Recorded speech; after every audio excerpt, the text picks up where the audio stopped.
Todd Howard just did an interview with Wired where he goes through every single game he's ever worked on at Bethesda Game Studios. And the most interesting part here is he talks about how each game affected the development of the next. And there's some key points that Todd makes as things I really want to see a return to in the Elder Scrolls 6 and Fallout 5. I am Todd Howard here at Bethesda Game Studios. You might know me from games like Skyrim, the Fallout series, and now Starfield. And he's made quite a few games, right? Like 18 games or something now? This was his first role What people don't know about this game, it's one of the first full 3D shooters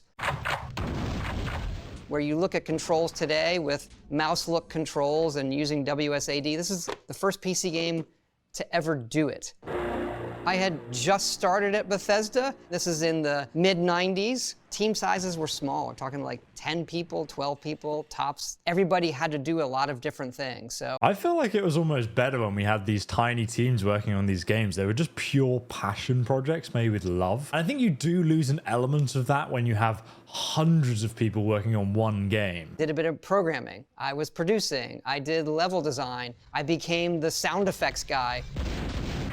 What's fun with this is the old manual that came with the game, and there's a sketch in the back. The old instruction manuals was so much better than, like, we don't even get anything these days. And somehow the boxes have got progressively worse over time too. And I'm talking about video games overall, not just Bethesda. There's a sketch in the back. There's a lot of cool artwork here, and one of our concept artists did a sketch of the core team here, positioned as if we were the resistance in the Terminator world. And there's me in the back, and I remember David Plunkett here, the artist who drew it, just said, "Todd, I gave you the biggest gun."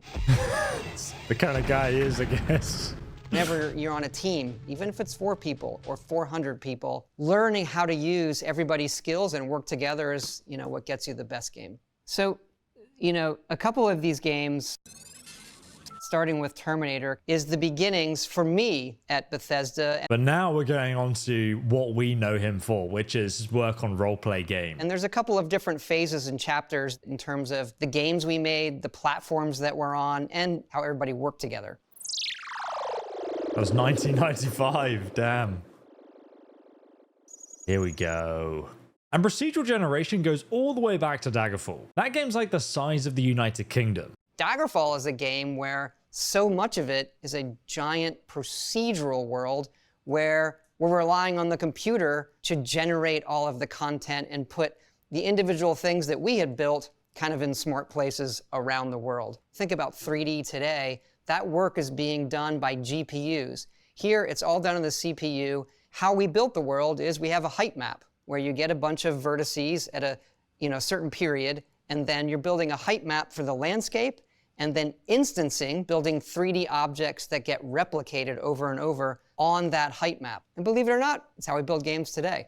It also pushes, for us as we do role-playing games, what kind of character that you're gonna create. So Daggerfall's character system really is this jump up in terms of defining yourself, what are the advantages of your character, what are the disadvantages of your character, and brings in for the first time the Elder Scrolls skill system that so many people know now from games like Skyrim. Daggerfall had a ridiculous amount of skills, and a lot of people complained when they streamlined it in Oblivion and Skyrim. But to be honest, some of the skills were just completely redundant because there were just so many of them. And this game had a lot of success, really brought the Elder Scrolls to a new audience. In fact, there's a little Easter egg here. If you go back to this book, the writer who worked on the storyline for Terminator was Ted Peterson. He's actually the original writer for the Elder Scrolls series. So he did the storyline for the Elder Scrolls Arena, but then massively expanded on the lore for the Elder Scrolls Daggerfall, and even into Morrowind as well. But at that point, other writers had joined the team, like Michael Kirkbride and Emil, who joined the team in the Blood Moon DLC. Both Ted Peterson and the original programmer for Daggerfall, Julian LeFay, actually ended up leaving Bethesda, but then made their own studio called Once Lost Games that is now making a spiritual successor to Daggerfall. And I've interviewed Ted, I've seen some of the gameplay for it. It looks promising so far. I'll link it down below in the description if you're interested. Redguard. Redguard is the first game that I was the main project leader on. Didn't do that well. It's the last kind of DOS-based PC game that we made. It might be one of the last DOS games.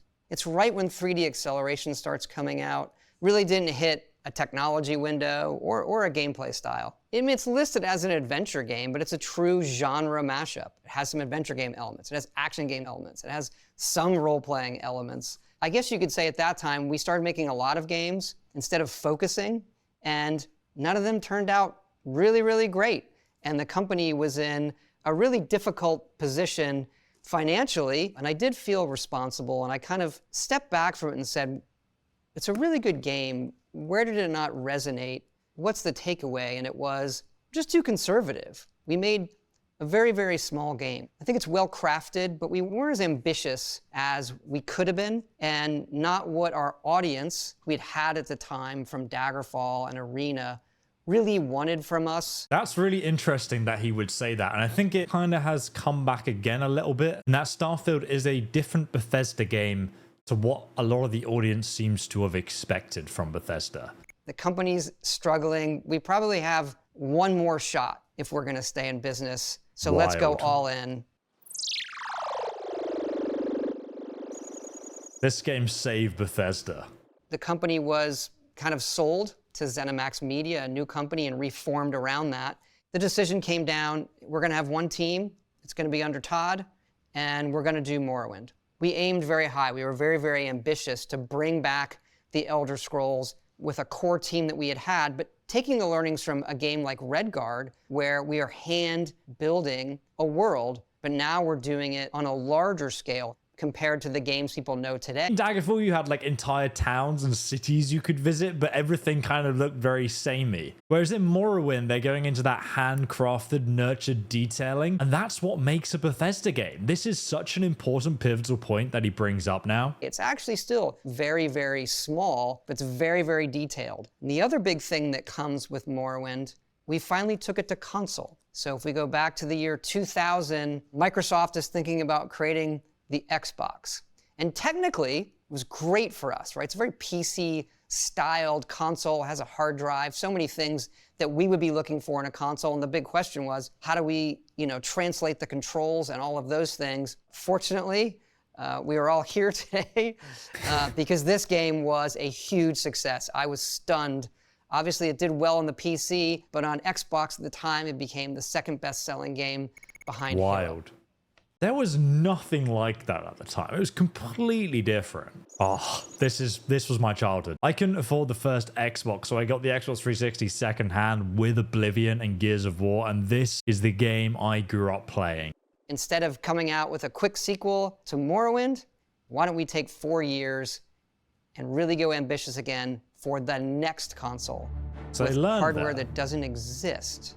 Team size now is getting up to around 60, 70 people. And this is a game where the core group from Morrowind was still here. We could build on that and be ambitious. We changed the technology hugely again, getting into pixel shaders, having to guess on hardware. So whenever you're doing technology in your own side of massive amounts of content and art and design, and then you have a moving hardware target, it's the most difficult game development or any type of exercise that you could do as it comes to tech. There was a moment we were making the game with Xbox where that console didn't have as much memory as we wanted.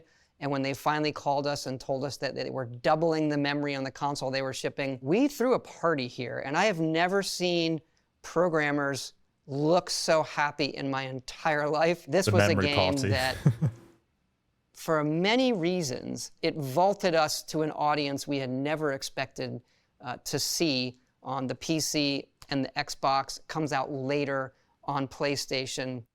And it really starts this other era of games for us, the 360 era. That game as well used procedural generation to build the land around Cyrodiil, around the Imperial City or the woodland. The cave systems are also like tile sets, which were placed together in different formats to build these cave systems that kind of looked very similar to each other, but they were different.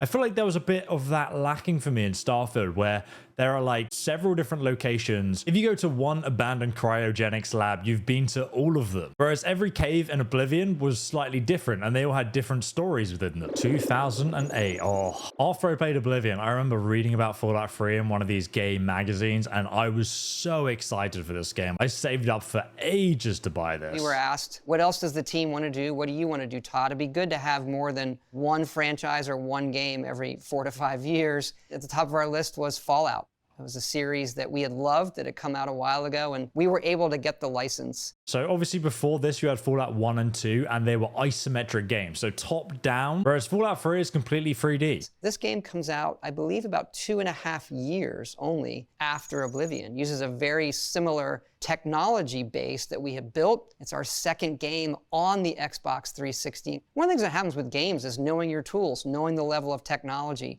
and getting your whole team used to working with that pays big dividends. It's also really special because we're picking up a franchise that we hadn't worked in before. It's very new for us, it's very exciting, but how is it going to resonate when we translate basically somebody else's work the way we would do it or the style of game that we enjoyed best? And this game was even more popular than Oblivion. Some of that audience came with us, and it also found an all-new audience because yes, there's post-apocalyptic things in movies and literature and games, obviously, but really there's nothing like Fallout.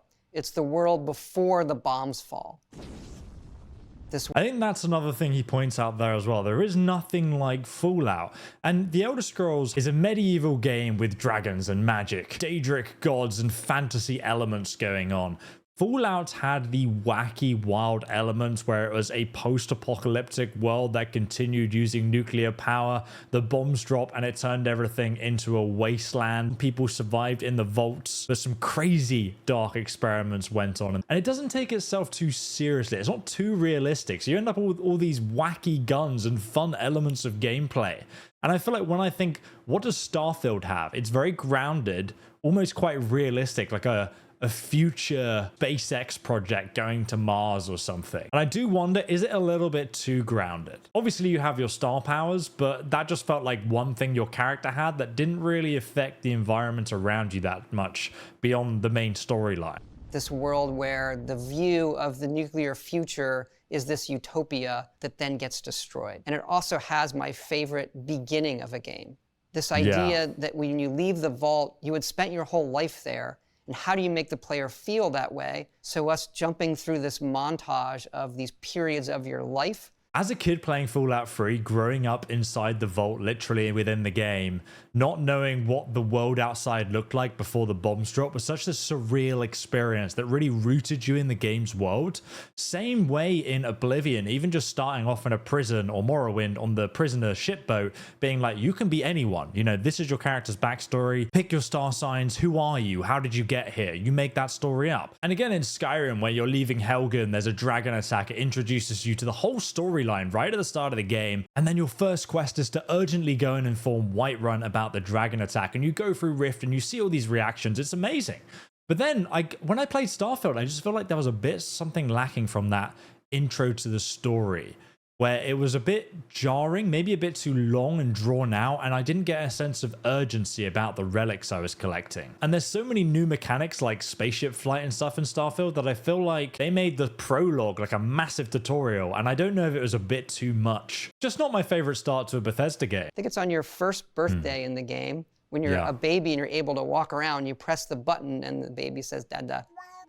That's actually my son on his first birthday that I recorded saying that back to me. So very special. Dude, that's so cool. It reminds me of the Dark Brotherhood in Skyrim when you meet Aventus Aretino, the small child doing the Black Sacrament. That's actually Emil's son, which is quite the contrast. You've got Fallout 3, Todd Howard has his son saying Dada, and then Emil's son in Skyrim just summoning the wrath of Sithis. And that sits right with Oblivion. Yeah. Those two games of my childhood, incredible. I think the one we're best known for is Skyrim. Now the team has grown. Now we're about 100 people. And you're looking at a team that grew from Morrowind to Oblivion to Fallout 3 and then to Skyrim. We were really firing on all cylinders in Skyrim, and it shows. we also started pushing the modding community. Modding is when you modify a game. You take it, you change something. People want to create their own adventures or artwork or anything. Our games allow it. And that truly does show in Skyrim because there are a plethora of mods. We're huge fans of it. It's kind of how I started back on the Apple II, changing other games. It's still a complicated role-playing game, with the number of people who had never played a game like ours, or some people not even any video game, they came to Skyrim. I feel like Skyrim as well there's so much more this game did, like added dragons. They were in the environment. They gave you this big enemy, cool boss to fight. I feel like I would have loved that in Starfield, like some big Dune sandworm or something on some of the planets that you had to go and defeat. Just some kind of big threat from the enemy. And obviously you're the Starborn in Starfield, but in Skyrim you were the Dragonborn. And these shouts were interlinked into the lore. And you'd go into these different dungeons that are all handcrafted and sculpted and find the word walls as a reward at the end of each dungeon, which made it so meaningful. In comparison, I felt like, again, it was a bit of a step back with Starfield, where you had to go and collect these Starborn powers, and every single puzzle was exactly the same, whereas Skyrim had lots of different puzzles with variations, and you had to think, and each dungeon you went into, each cave, each Dwemer ruin was a completely different experience. Every single one was different, crafted with such love.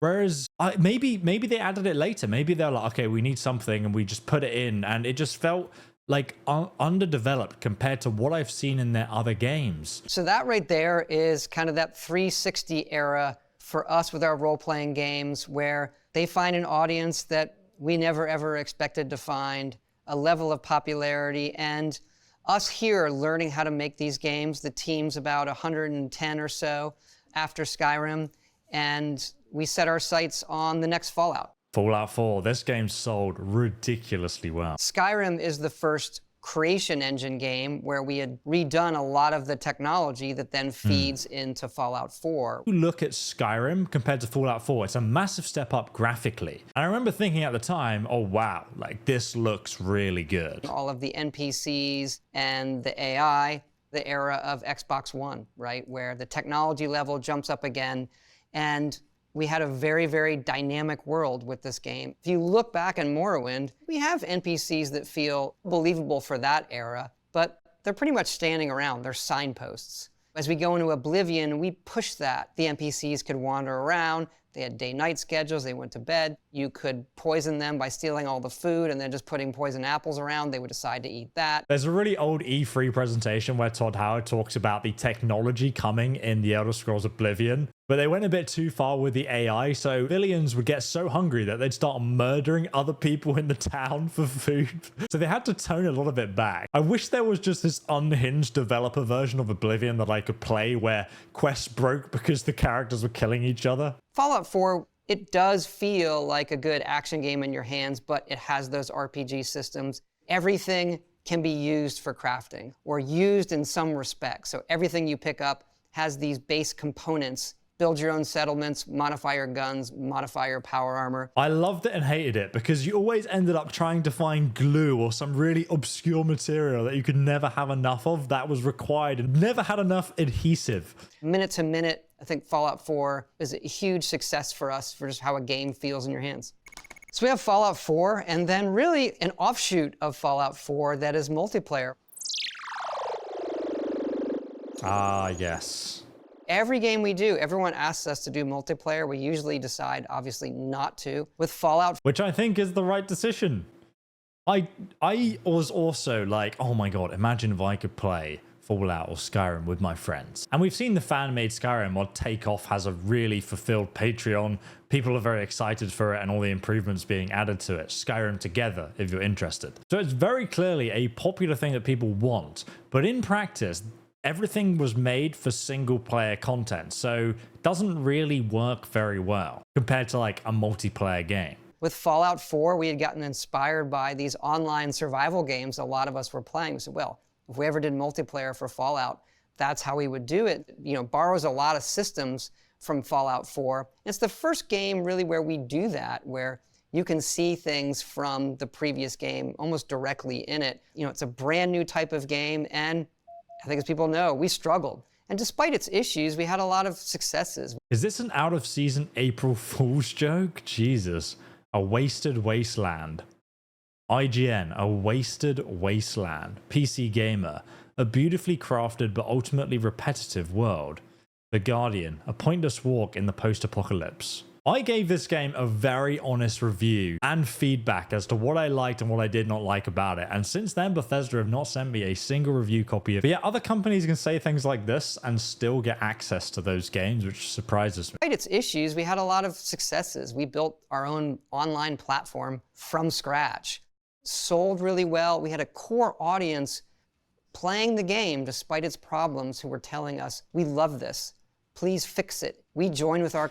Yeah, we did. We did. I'm definitely one of those people advocating for them to fix it and talking about what was wrong with it. Even Todd Howard himself in interviews after apologized for the quality of the game that they released. But it just sends me a weird message when I give them feedback and things that I want to see improved in Fallout 76, and I just get blacklisted from ever receiving anything from the company again. Please fix it. We joined with our community in having that communication about what would make the game better, how do we go about it, and us here learning how to get in a cadence and continue to update a game, put our heads down, do the hard work. And today, 5 years later, it is one of our most played games.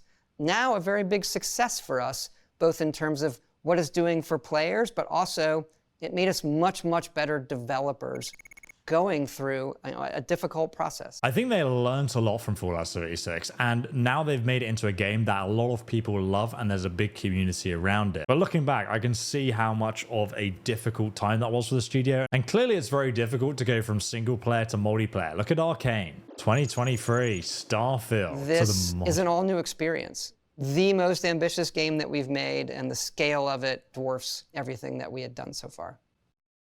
For a long time. I think that's actually potentially the problem that people are having with Starfield, and is that like it is so big and grand that it's almost hard to find the Bethesda hidden handcrafted things right here. Now we're doing it on a larger scale compared to the games people know today. It's actually still very, very small, but it's very, very detailed. Morrowind's very, very small and very, very detailed. People love that about Bethesda. Ambitious game that we've made, and the scale of it dwarfs everything that we had done so far. For a long time, we wanted to do a space game, something that I've wanted to do for a long time, and something new outside of Fallout and Elder Scrolls, an IP that hasn't existed. So we did our first new IP in almost 30 years. We started development right after Fallout 4. We knew we were going to redo the bulk of our technology. It borrows so much of what we've done in previous games from the procedural generation. They obviously remastered the creation engine for Starfield, and you can see that in the massive step up with the appearance of NPCs and also the lighting. I think a lot of people compare it to the likes of Cyberpunk and where the rest of the industry is compared to Bethesda. Whereas if you compare it to, like, you know, Skyrim and Fallout and their previous games, you're like, wow, that's a really big improvement that they've made with their engine. But obviously people are comparing it to everything else on the market. Procedural generation in games like Daggerfall, we redid the base engine. That's the whole game loop. When people talk engine, they're talking about what is the inner core loop of the game and how all parts talk, not just the renderer. Most people see engine, they think graphics renderer. That's just one part. So we redid the graphics renderer. We had a whole bunch of new AI, new animation system. I mean, the animations look so much more realistic in Starfield compared to like Skyrim or Fallout. AI, new animation system. We have a different system just for crowds. I think how those placeholder NPCs react to you when something happens then becomes quite important. Like in Skyrim, when a dragon attacks and all the NPCs run for cover. And so much of it was new. This project obviously took us a while, and a number of things also happened during this time. We're jumping up in hardware into the Series X and S on Xbox. The pandemic happens. Yeah. Obviously affected everybody in the world. And we became fully part of Xbox as part of them now with this game. You know, each of them on their own create a challenge. All of those things together made this one a challenge, but one that was really, really thrilling for all of us here. And if you see the original pitch of Starfield, go back 10 years ago, different the tone, game. the way the game feels really, really sticks to it. It's interesting he says that, because I feel like playing the game that there's so many cool ideas and systems that they've added, like the bounty system, where they have weapons that can knock out enemies, and your ship has like a brig. And clearly there was an idea, someone had an idea where they wanted you to go out on bounty hunt missions and capture people dead or alive, which is in the quest dialogue. And then when you knock them out, there's no option for them to just to appear on your brig. And I know this stuff will come with mods, but I can see a lot of intent in how they've designed the game, and a lot of things feel like they didn't quite reach fruition. And that's not in an unfinished game-breaking way, but I can see the intent there, and it excites me. And I really just wish like that, you know, some of that stuff had just been finished. Kind of like they did a game jam for Skyrim for the last 2 weeks before launch. None of this stuff got added into the game, but they had like seasons where it would snow, you get snow ground cover, and then it would melt in summer, you get autumn with leaves and so on. Someone even added spears into the Elder Scrolls. Redguard, the company changes, and now we're part of ZeniMax. We almost had to like reset ourselves and who we were coming into Morrowind, and then we build off that. These share a very similar technology. Interestingly, it's almost like Redguard with the transition into being brought by a company, ZeniMax, and then Starfield being brought by Microsoft, plus the pandemic. They had a lot of challenges here too.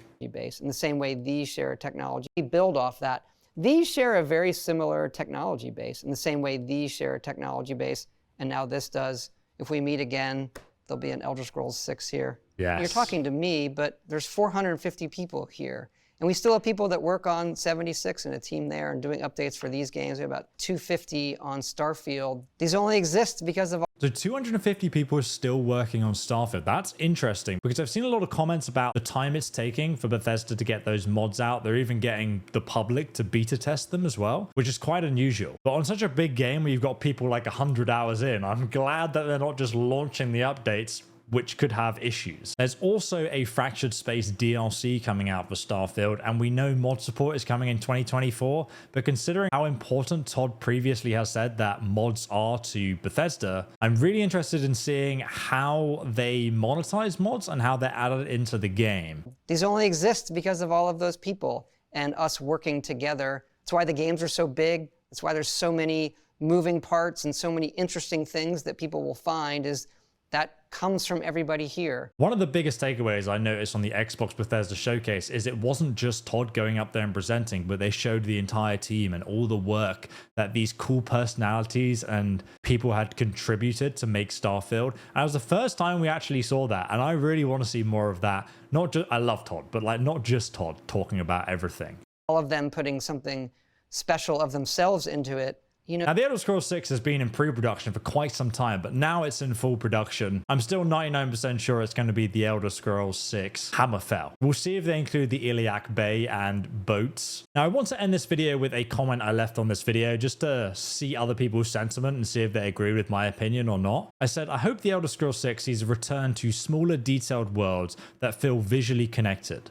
That was the strongest part of the Elder Scrolls and Fallout series for me. You constantly stumbled upon unique handcrafted locations, each with their own stories to discover, many left unfinished for the player to interpret. While Starfield was a huge leap in many regards, I felt like the core feel of a Bethesda game was somewhat lost within the scale of it for many of us. It's not to say Starfield is a bad game. A lot of people absolutely love that game, but I think they like it for different reasons than a lot of people like the original Bethesda formula. And don't get me wrong, there's still very much a Bethesda game in there, but in its scale, it's quite hard to find sometimes.